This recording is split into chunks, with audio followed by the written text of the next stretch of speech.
Très bien. Eh bien, moi, je suis Véronique Ribera. Donc, j'ai deux activités professionnelles. Voilà, j'ai monté ma société en 2011. Donc, ça commence à, voilà, je suis plutôt en fin de carrière qu'en début. Et mes deux activités sont complémentaires. Je suis à la fois consultante en relations humaines dans le cadre de la qualité de vie au travail et de la prévention des risques psychosociaux. Et je suis psychosomaticienne, donc mettre des mots MOTS sur des mots MAUX. Euh, Effectivement, bon, j'ai eu beaucoup de formations. Je rejoins ce que tu disais. Parce que j'ai été formée, par exemple, ma dernière formation, c'est à la méthode ALPE. ALPE étant une méthode d'accompagnement à la libération des perturbations émotionnelles. Donc, on va travailler sur les blocages.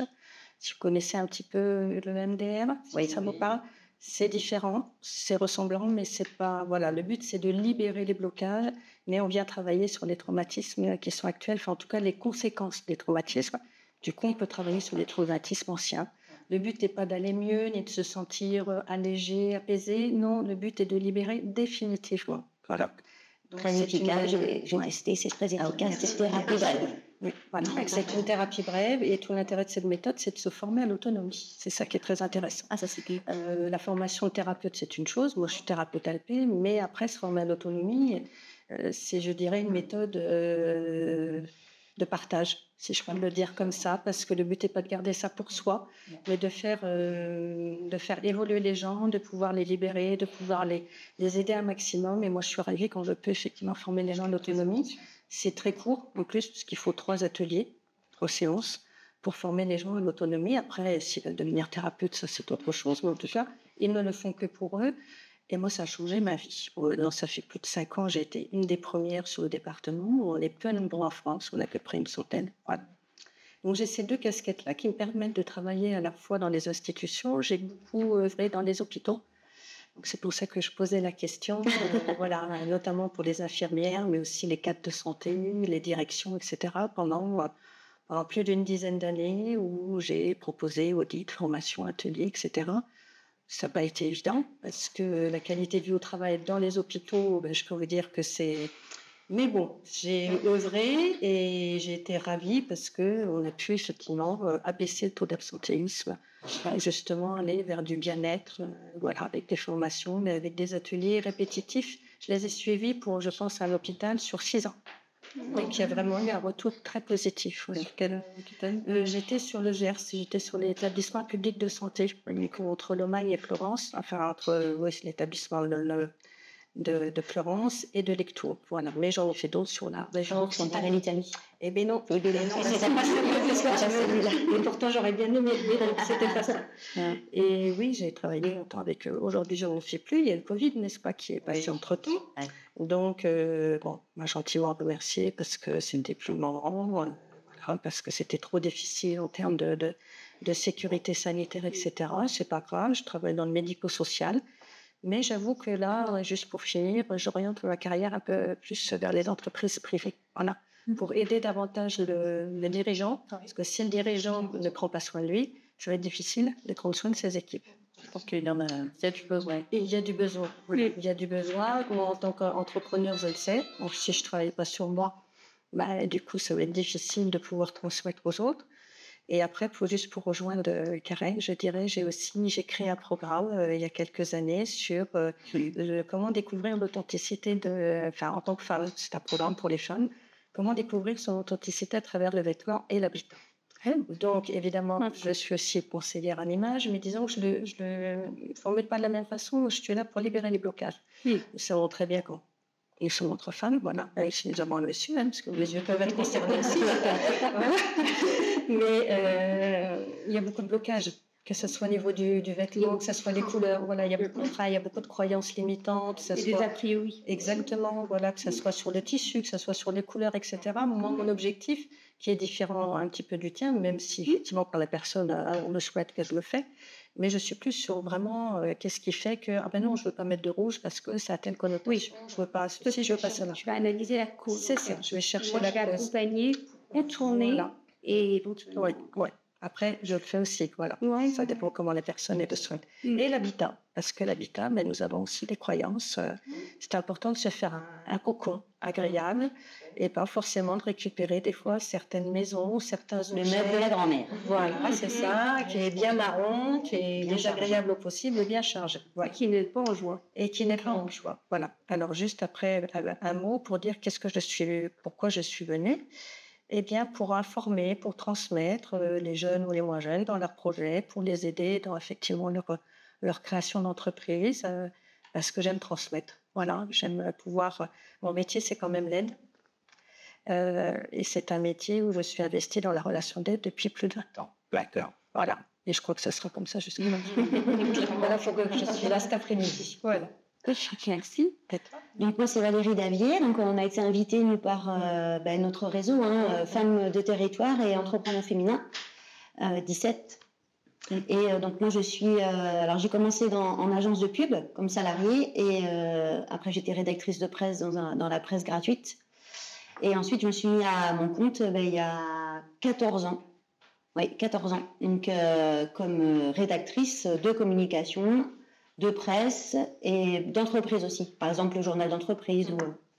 Donc, et depuis 2 ans, j'accompagne, par exemple, sur le projet de Véro qui s'appelle Attraversia à Amo, parce qu'elle adore l'Italie, qui accompagne la femme, qui révèle la femme.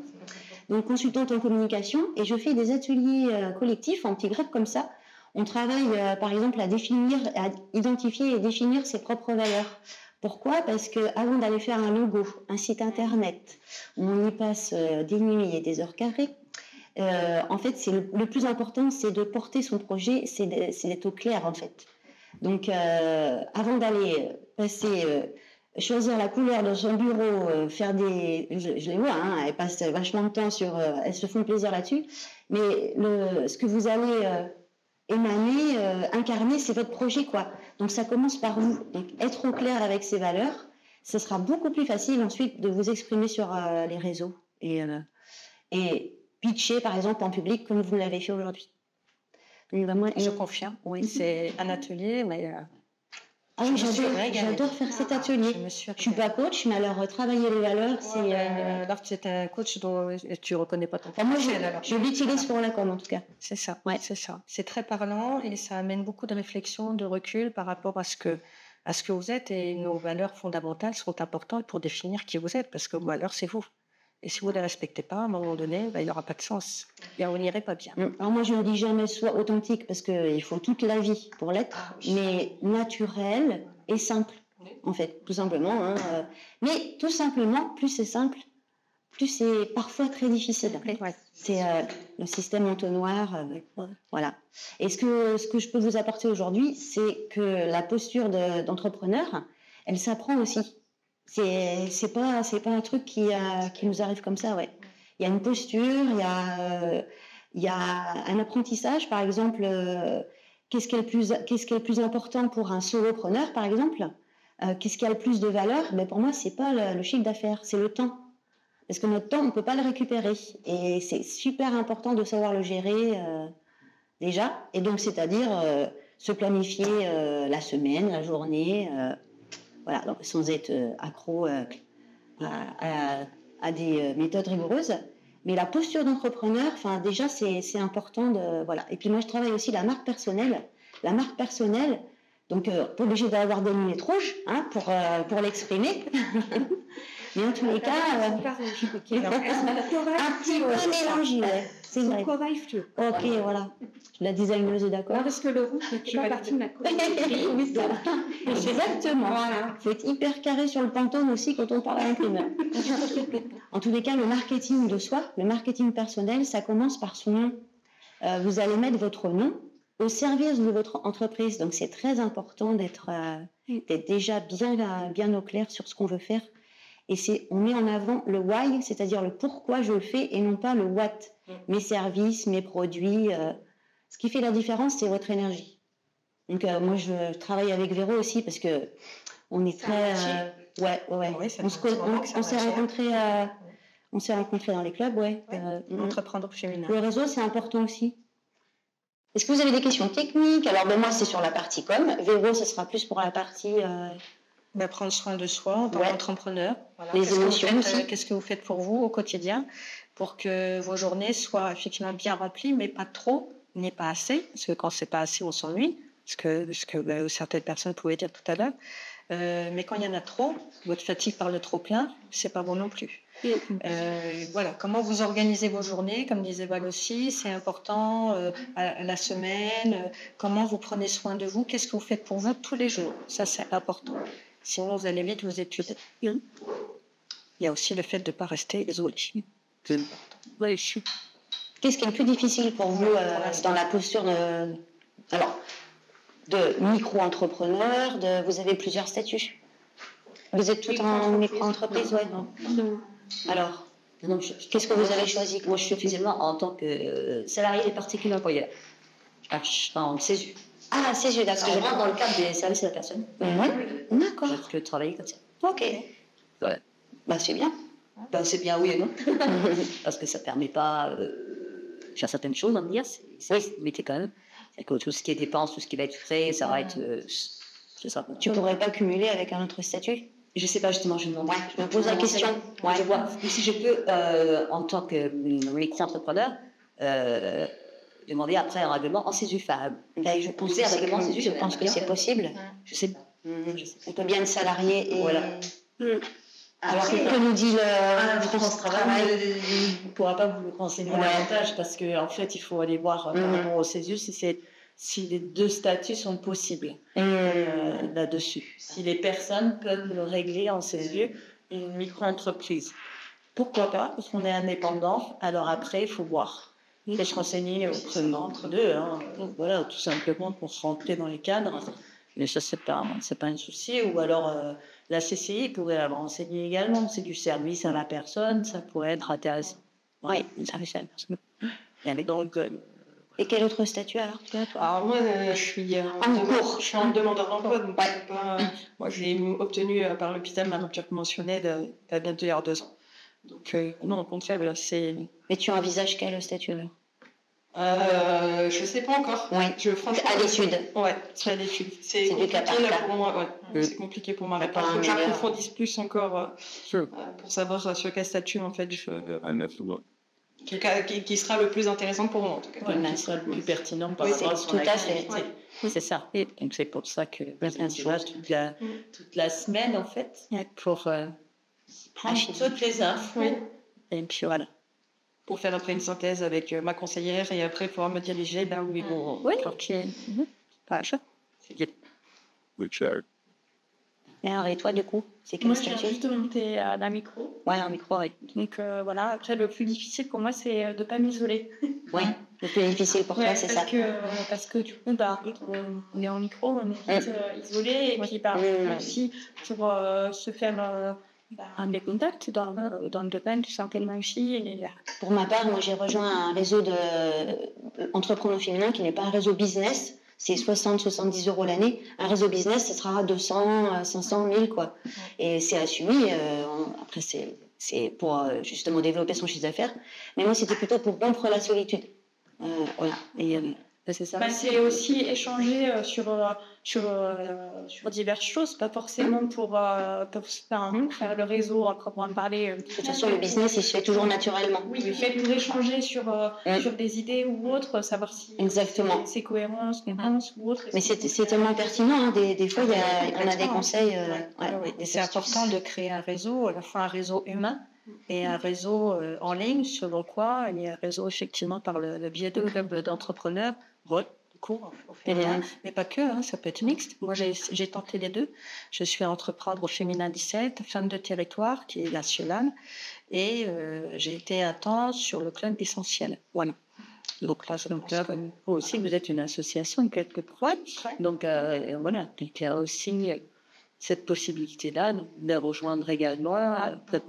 Et après, ça fonctionne comment? C'est des réunions Entrepreneur féminin, c'est un rendez-vous par mois, une soirée par mois, sur 10 mois.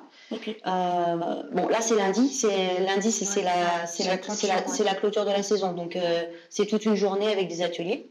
Et sinon, c'est un déjeuner ou un petit déjeuner par mois, mais simultanément dans chaque antenne. Sainte, Royan, voilà. Donc à Saintes, on est une dizaine, enfin, Véro était partie aussi. On est une dizaine. Et il y a une quarantaine d'adhérentes, une cinquantaine d'adhérentes au départemental. J'ai été secrétaire, mais je suis simple adhérente maintenant. Les femmes de territoire, c'est national. Par contre, il y a une antenne sur Saintes, il y a une antenne sur Royan, une antenne sur La Rochelle. Ouais. Et il y en a peut-être une quatrième en cours, mais sinon, femmes de territoire, c'est national. Femmes de territoire, on a un événement tous les mois. Ouais. Par exemple, ce soir. Bon, là, ce soir, c'est un peu plus informel, je dirais. On a une balade et après un resto. Mais ça peut être comme à entreprendre au féminin d'ailleurs, ça peut être des réunions avec des ateliers. C'est-à-dire qu'une intervenante qui est adhérente peut proposer un atelier, mais ça peut se faire aussi en binôme. Moi, je l'ai fait il n'y a pas longtemps sur Femmes de territoire avec un intervenant extérieur. D'ailleurs, c'est très bien un binôme et ça amène aussi un petit peu de mixité. On peut avoir effectivement des déjeuners, on peut très bien se voir en dehors, mais on peut aussi bénéficier sur le site de Femmes de territoire de webinaires qui sont gratuits. L'avantage de ce réseau, qui est national, c'est qu'il y a une plateforme digitale qui est géniale. On peut assister à des ateliers en ligne. Vous pouvez en proposer, mais vous pouvez effectivement bénéficier. Pendant un qui sont mois, gratuits. Exactement. Et après, il y a une adhésion. 2 mois, je crois. Voilà, c'est ça. Moi, j'ai animé un atelier sur les relations de presse, d'ailleurs, et pour des filles d'Orléans, par exemple. C'est pas mal. Complètement complémentaire. C'est bien. Et c'est 60 € l'année. Donc, effectivement, sur une année, non, c'est pas du tout excessif. C'est un peu au-dessus, mais voilà, ça reste très accessible. Oui, c'est ça. Après, c'est, je dirais, choisir votre club en fonction de vos valeurs aussi. C'est bien d'expérimenter. Vous savez très bien, à un moment donné, vous dire, là, ça me convient, là, ça me convient moyen. Moi, ça a été le cas avec un autre club. J'ai tenté pour du business. Et puis, j'ai fait des belles rencontres, professionnelles comme humaines. Mais ça répondait beaucoup moins à mes valeurs. Moi, j'ai aimé, je l'ai arrêté et je continue avec Femmes de territoire. Et Valérie, tu me disais, c'est entreprendre au féminin 17.